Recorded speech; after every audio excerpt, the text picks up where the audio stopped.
Okay,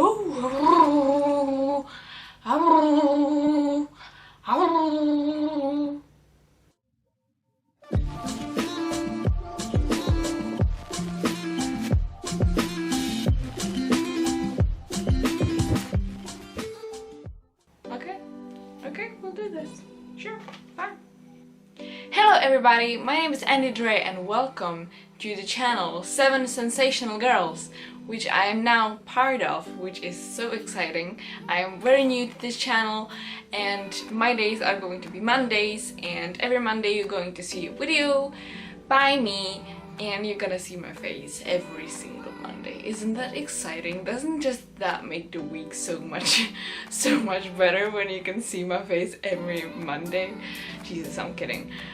So yeah, I'm completely new to this channel and we have a theme every week and each person has to do something according to the theme on their day, on the day that they are supposed to be filming, and the videos should be uploaded before 7 p.m.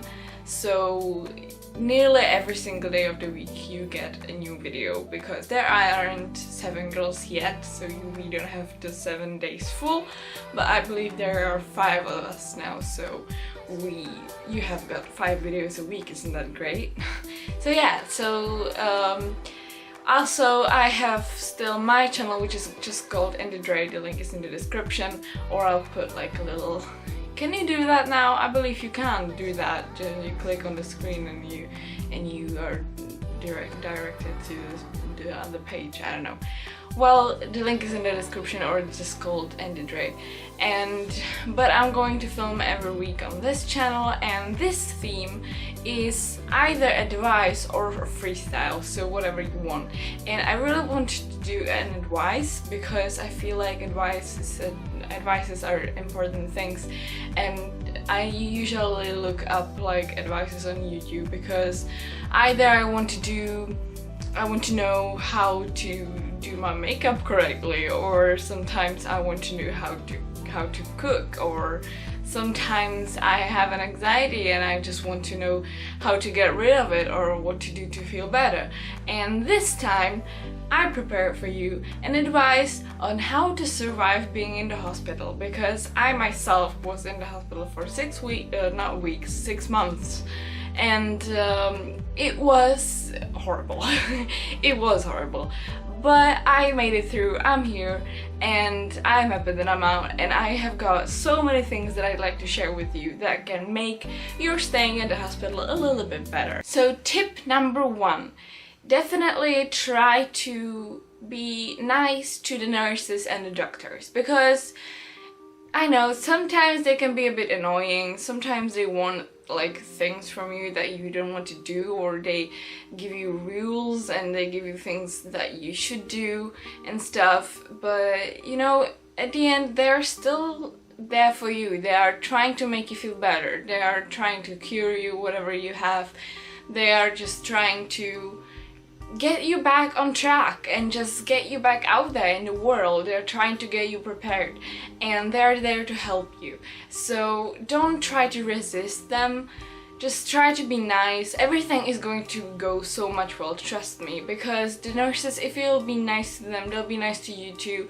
Some nurses, I met nurses that were like so angry at me, and they did like horrible stuff to me, like not like horrible stuff to me, but they told things about me to my doctor, and then the doctor was like angry with me and he didn't let me go outside or something, and so these nurses were the nurses I didn't get on with. So if you get on with most of the nurses, it's definitely going to be only better. So I know sometimes it's annoying, sometimes you feel like they do not know anything about your illness or whatever you have, like they are just from another world and they don't understand you, and you understand yourself the best. And I mean, that's true, but they are told what to do. They have rules that they need to follow with every patient, and that's just what you have to accept. And when you get out, that's like your motivation, because when you get out of the hospital you can do basically whatever you want. But as long as you're in there, you have to just follow the rules. Just do that. Just do that. I promise you it's going to make things better. Then the second advice is how to make the stay more like stressful and annoying. Try to make friends. I mean, I met so many amazing people in the hospital. Like, honestly, I met some crazy people with some crazy stories, but they are amazing friends, and I still like visit their houses even now when I'm outside the hospital, because they are just amazing. And you feel like when you connect to the people in the hospital, you kind of feel like you connect more than with usual, like normal people, because these people in hospital have their own problems, and they kind of know what you're going through. Although they have got maybe different problems, they kind of know, like, you're on the same boat, you know? And so that's why you probably can get along well. And these people are so precious to me, and I am so lucky that I met so many amazing people, and I really love them. And so try to make friends. It's going to make it it's going to just make it better, because you're going to have someone to talk to, someone to spend your time with, and once you leave the hospital you can still see them, you know, and it's amazing. So try to make friends. Then this advice, the third advice, is kind of connected to the first one, and it's do what you're told to do. Because I know I already said it, just listen to the nurses, but also do what you're told to do is like what your doctor tells you. For example, if you have something, I don't know, with your stomach, don't eat chocolates and stuff. Just do what you're told to do, because they know what they're doing, and they are going to get you through this. Maybe it's going to take a long time, maybe it's not going to be fun, but they are going to take you through this. They are just there to help you. So do what you're told to do, because it's the best thing you can do. Then, to kind of de-stress a little bit, try to bring some music. Don't like play it out loud in the room, because it's probably prohibited. I don't know, it was, at least in our hospital. And we weren't allowed to have phones, so we couldn't have music on our phones, but we were allowed to have MP3s, because it's so much better when you listen to music. For example, an activity that I did when I was in the hospital was that I took a notebook and I listened to music, and I wrote down things that just kind of spoke to me, you know? Like, you know, sometimes in music you have these lyrics that you really feel, that just bring up the feelings and you feel like you could explode. Well, these lyrics, I wrote them down in a notebook, and then I wrote them down in my diary. For example, I listened to 21 Pilots a lot, and maybe just listen to music you know you're not going to listen to when you leave the hospital, because now I'm trying to listen to 21 Pilots, and don't get me wrong, I love 21 Pilots, like it's my favorite, they're my favorite artist. But I kinda, when I listen to the songs that I listen to in the hospital, it kinda brings up the bad memories from the hospital, and that's not good. So try to listen to music that you know you're maybe not going to listen to afterwards, but still a music that can like de-stress you, that you can just like drift off and, you know, and just feel like you're in the clouds a bit. You know, just listen to music. Music is a great friend. Then an activity that I really like to do as well was to draw, because I really like drawing, and maybe you don't like drawing, but to be honest, try it. Try drawing. Like, when, if not now? Like, if you're in the hospital and you don't have anything to do, why not to just draw? Sorry, that was my phone. Try to draw whatever you want, like things that make you happy, to just make you feel like you're at home. Maybe you can draw your own room to feel like you're at home, or your family, or you can draw things that you see around, so then you have a memory of what you did and saw in the hospital and stuff. So try to draw, and also try to read. Reading was the biggest part of my day, because I love reading, and in the hospital you have got plenty of time to read, so I just read like a lot of books. And I even got my friends to bring me more and more books, and I read manga, I read comics, I read normal books, I read novels, or I read everything. And it's really good. Sometimes hospitals even have their own library, so maybe just have a look in the library and maybe you're going to find a book. Or ask the other patients if they have any like books to borrow, they could lend you, because just reading makes the time go by and it's amazing. So read books. Then a thing that I really like to do was to write a diary, because well, I have still like my diary. I have a full book that is just directed to my stay at the hospital, and I have got every single day there, my feelings that I felt every single day. And to be honest, although the memories are not always so good, and it's not always like good to look back on the things, because sometimes it really brings bad feelings to you, just sometimes it's good to read it, to just read it out loud, and just not out loud, maybe just like for yourself, but so you feel like you've been through something and you're strong that you made it through. And well, these memories, this happen once in life, and if you have the chance to write it down, then do it. Also, it just kind of made me like feel that I am free, like I could write whatever I want. And also I wrote my diary in English, but I'm in Czech Republic, so not many people could read the diary, so if someone stole it, then they probably wouldn't be able to read it that well, so it was like kind of protected. So I didn't write any like too personal things, but I just wrote my feelings that I felt, because, and even my doctor said to me that it's a good thing that I'm writing a diary, because it helps me kind of find myself and it helps me kind of get through this. And he even wanted to read my diary, but I was like, nope, that's my personal thing, I don't want you to read it.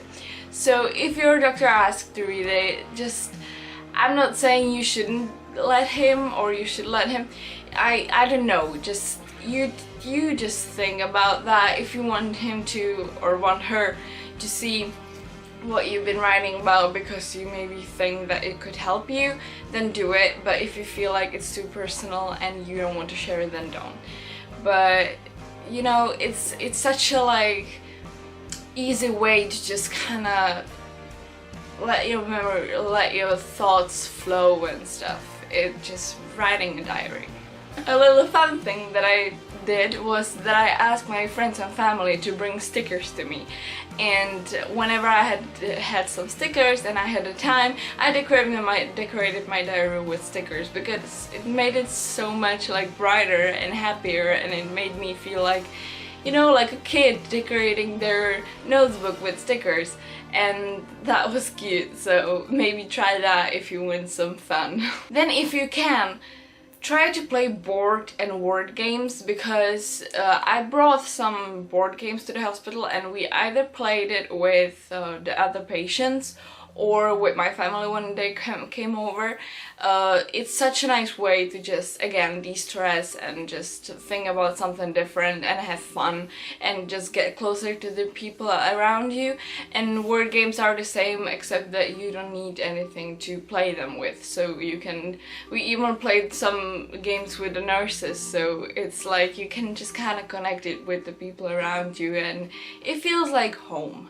Then maybe sometimes try to share your worries. I mean, I know that sometimes in the hospital you can feel like everything is ruined, like your life is never going to be the same, and just you're wasting so much time being in the hospital while you could have been just outside and doing stuff like normal people do. And I know it's horrible. I got through this. I've been there. I felt that way. I felt like being in a hospital is such a waste, and I felt so just horrible. I just couldn't stand it. But to be honest, when I shared my worries to either the people around me or my family or even the nurses and the doctors, they always try to help me, and they always try to make me feel a little bit more at home, because when you share your worries, they let you know that it's okay to feel like that. And at that time I really needed to feel like it's okay to feel like that, because I felt like I don't belong there, and it makes sense because it's in a hospital, it's not at home. But when you share your worries and someone tries to help you, it makes you feel just a little bit better. Then call and text your family, because we personally weren't allowed to have our phones with us, only like at a specific time, like for an hour every third day or something like that. But we couldn't just text and call normally. Maybe in normal hospitals you would be able to, but call your family, everyone you have a contact to, just call them, let you know, ask them how they are, just connect to the people around you, because it's again a nice way how to get connected to your home, how to feel like you're more at home, like you're still connected to the people. And trust me, they're going to try to help you. Maybe they're going to even visit you. I mean, I was so surprised by the people that visited me at the hospital, because people that I would never even think of that would visit me visited me, and it made me so much happier. So try to text them, call them, ask them to come, or just, you know, just let them know that you're there. And don't be like, you know, I'm here, you should just feel sorry for me. Don't be like that. Just be, I'm here and I would really like to see you because I miss you.